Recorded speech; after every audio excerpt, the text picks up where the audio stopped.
A serial killer can be defined as a person who kills three or more people on separate occasions with a cooling off period in between each murder. Studies have shown serial killers are a product of their heredity, upbringing, social status, and of course by the choices they make. Such choices are fueled by urges and their unique motives. There are many common denominators that they share, a few being lack of remorse, placing no value on human life, and receiving pleasure from killing. When it comes to homicides, serial killing is considered out of the norm. And of all known serial killers, those who are also members of the mob are among the rarest. Two such members who will be featured in this video are Roy DeMeo and Tommy Pitera, arguably both serial killers. One of the early inclinations of serial killers takes place during childhood, where they were either abused by a family member or picked on by others. Keep that in mind.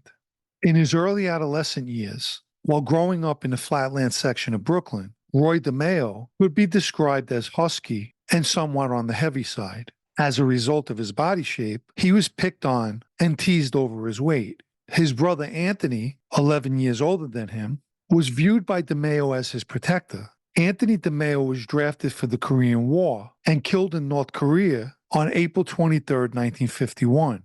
In fact, following his death, he received the Silver Star for serving as a Marine machine gun squad leader.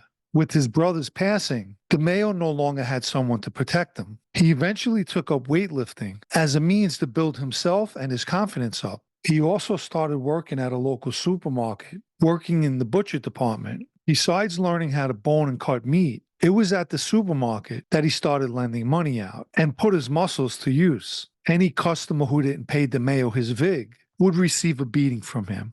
As most of us know, DeMeo became an associate of Nino Gaggi, a Gambino captain, and would eventually be inducted into the family. One of the first murders he committed for the mob was following Gaggi and him extorting the owner of a pornographic business. Paul Rothenberg was a distributor of pornographic films who owned AAA Film Company and Arrow Film Laboratories. At the time, Rothenberg was cooperating with the Manhattan District Attorney's Office, who was investigating mob infiltration of the porn industry.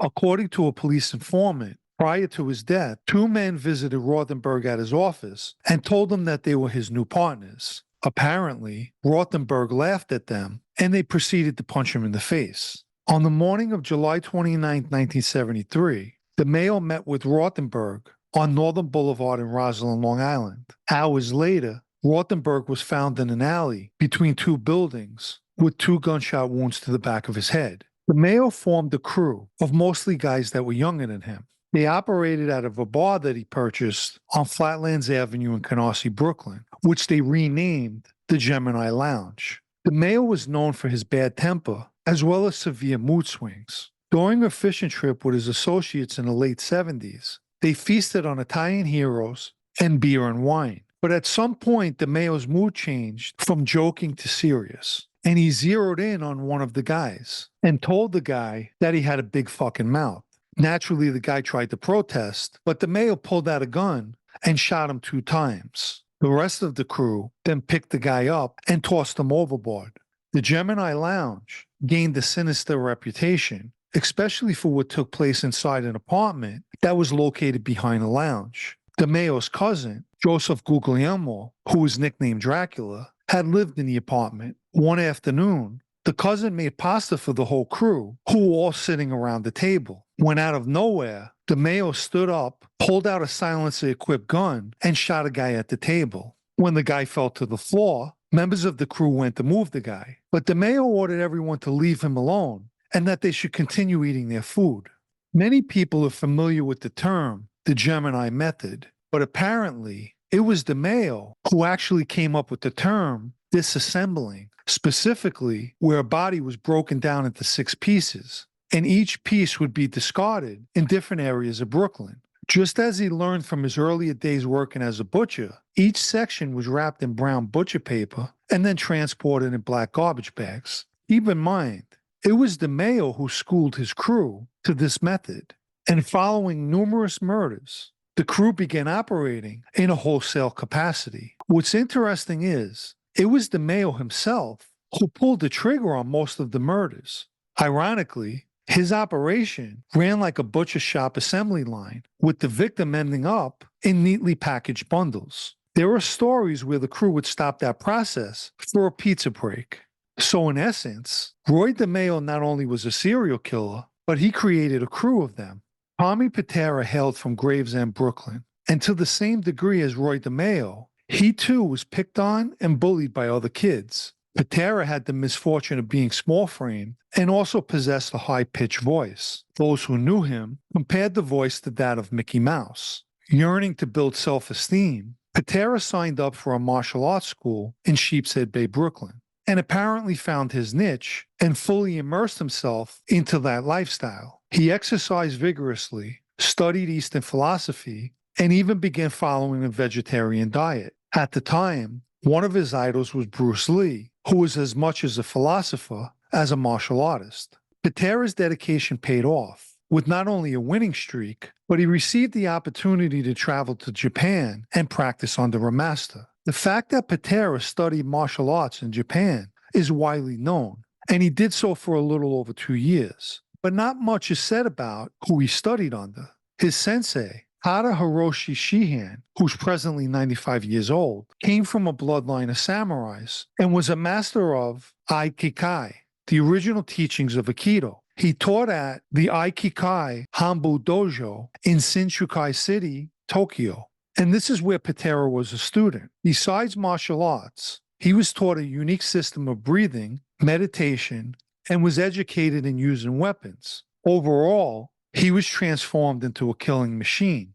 At some point, Patera began teaching a martial arts class himself outside of an American military base in Japan. The ironic part of his experience in the world of martial arts is that Aikido promotes peace and is considered a non-violent form of martial arts. Nonetheless, it was a result of Patera's background in martial arts that he acquired the nickname Tommy Karate. And just as Roy DeMeo, Patera would go from associate to member, except with the Bonanno family. And he quickly developed a fearsome reputation. A former member of his crew, Frank Ganji, first met Patera at a bar that he owned on Avenue T in Gravesend called the Just Us Lounge. During their initial conversation, Patera mentioned a murder that Ganji was involved in and told Ganji that he should have came to him and that he would have taken care of it. The first murder that Ganji witnessed Patera commit took place after Patera shot a guy in the head 2 times. Afterwards, he had the victim in the bathtub, ready for dismemberment, and he called out for Ganji to remove his clothes. But Ganji protested, telling Patera he never did anything like that before.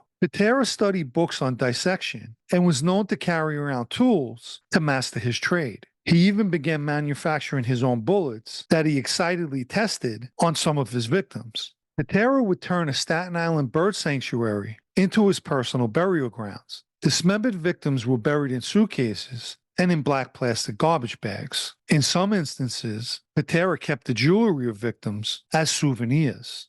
Let me quickly mention the Super Thanks icon found in the 3-dot dropdown beneath this video for anyone that wants to show appreciation for videos such as this. The actual number of victims that Roy DeMeo and Tommy Patera killed is truly unknown. In both cases, there are claims to upward 100 to 150 bodies, but we can safely say it was more than 3 each, which, as I mentioned at the start of the video, qualifies a person as a serial killer. Mob hits, for the most part, are viewed as strictly business. They're carried out quickly, and that's that.